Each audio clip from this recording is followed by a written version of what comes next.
Dan di sekitar telaga Kausar itu ada 70.000 malaikat yang di tangannya ada tungkat dari neraka, yang khusus untuk menghalau orang-orang yang tidak berhak minum air telaga tersebut. Nah, golongan siapa yang tidak dibolehkan mendekat telaga Kausar itu? Pertama, al-kuffar, orang-orang kafir, orang-orang yang ingkar kepada Allah dan Rasul. Orang-orang kafir jelas mereka dilarang mendekat kepada telaga Kausar.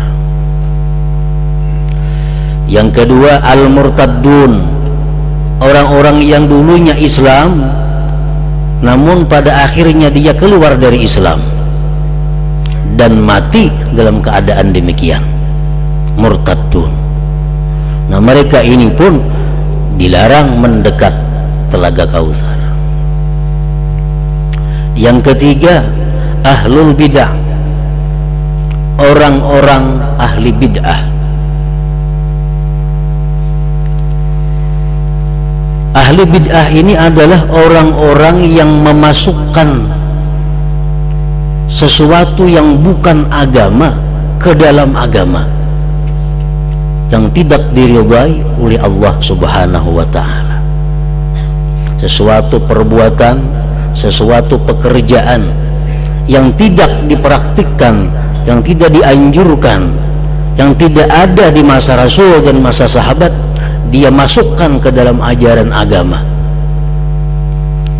Istilah kasarnya ma'ada-ada agama. Sesuatu yang bukan bagian agama dikatakannya bagian agama, baik itu berupa i'tikad di dalam hati atau pekerjaan zahir. Nah, orang-orang yang semacam ini dilarang mendekat telaga Kausar di padang mahsyar itu. Kita ambil contoh misalnya macam orang mati.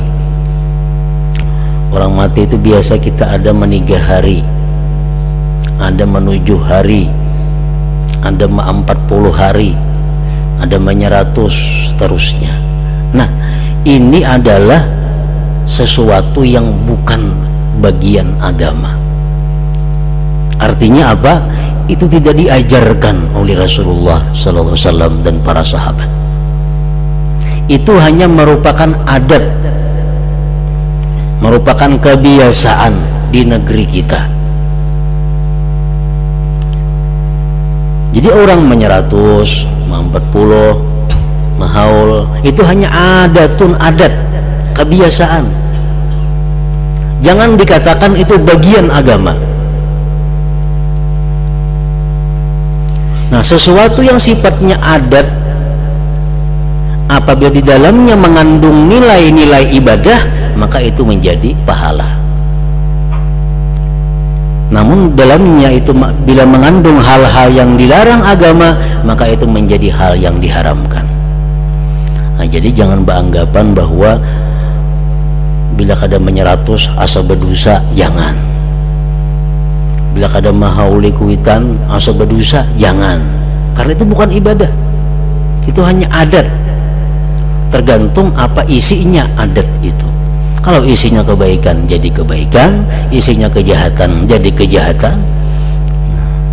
Tidak ada hadis yang menyuruh kita 140 hari atau para perkataan para sahabat.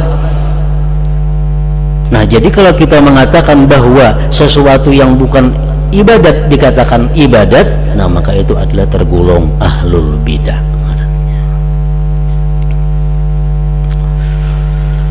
Yang keempat, al-mubghidun 'ala Nabi sallallahu alaihi wasallam, orang-orang yang membenci keluarga Rasulullah sallallahu alaihi wasallam. Orang-orang yang marah, kada senang dengan keluarga Rasulullah, dengan zuriat Rasulullah. Rasulullah SAW bersabda, syafaati mubahatun illa liman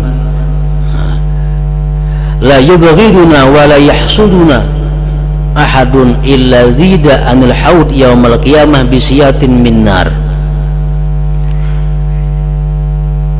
Tidaklah membenci akan kami, ujar Rasulullah, dan tidaklah dengki kepada kami keluarga oleh seseorang, melainkan dia akan dihalau, dijauhkan daripada telaga pada hari kiamat dengan tungkat-tungkat dari neraka. Nah, orang-orang yang matinya dalam keadaan hatinya benci kepada keluarga Rasul, maka dia tidak akan dapat tempat di telaga Kausar untuk meminum airnya. Yang kelima, as-sabbuna ashaban Nabi sallallahu alaihi wasallam, orang-orang yang mencaci maki sahabat Rasulullah. Dia kada senang dengan sahabat Nabi, dia marah kepada sahabat Nabi. Rasulullah SAW bersabda, syafaati mubahatun illa liman sabba ashabi. Ujar Nabi kita, syafaatku itu bebas, syafaatku siapapun bisa dapat, kecuali orang-orang yang mencaci maki, mencela sahabat-sahabatku. Nah, jadi orang-orang yang matinya dalam keadaan tidak senang kepada salah seorang sahabat Rasulullah SAW, maka dia akan ditegah untuk mendekat telaga tersebut. Jadi kalau kita berjumpa atau semajlis, sekedudukan dengan orang yang mencaci maki sahabat Nabi, kalau kita diam di tempat itu mendengari, kita akan masuk dalam golongan itu. Hendaknya kita meninggalkan tempat tersebut. Atau ada tempat atau ada majlis di mana orang mencaci maki atau mencela keluarga Rasul SAW, kita duduk di tempat itu tidak meninggalkan, kita tergolong orang-orang yang mencaci maki keluarga Rasul Sallallahu Alaihi Wasallam. Yang keenam, az-zalimun, orang-orang yang zalim, pemerintah yang zalim kepada rakyatnya, pejabat-pejabat yang zalim kepada rakyatnya, pemimpin yang zalim kepada anak buahnya, suami yang zalim kepada istrinya, orang tua yang zalim kepada anak-anaknya, ditegah daripada mendekat telaga Kausar itu. Yang ketujuh, al-mu'linun bil kabair, orang yang terang-terangan melakukan dosa besar, kadang malu-malu memperbuat dosa besar,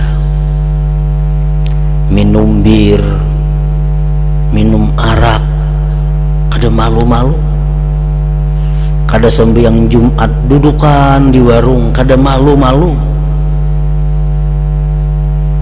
lalakian bebunil kayak bini-bini, termasuk dosa yang besar.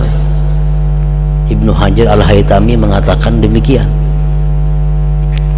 Orang yang bertato, wah, arai menampakkan tatunya.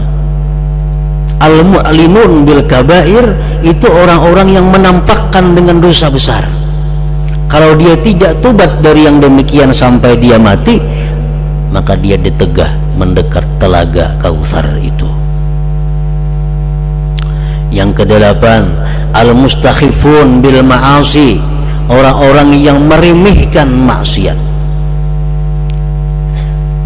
Maksiat dianggapnya inting, maksiat dipadakannya boleh, maka ada papan itu dosa halus, sekali-sekali biasa aja. Nah, meremehkan maksiat.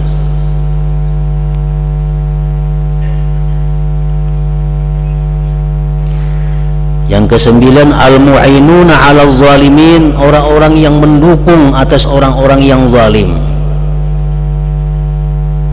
Kita mendukung orang-orang yang zalim, siapapun itu orang, kelompok-kelompok yang sudah kita ketahui dengan jelas kezalimannya, kita dukung, termasuk dalam golongan itu, terdinding, tertegah daripada telaga Kausar.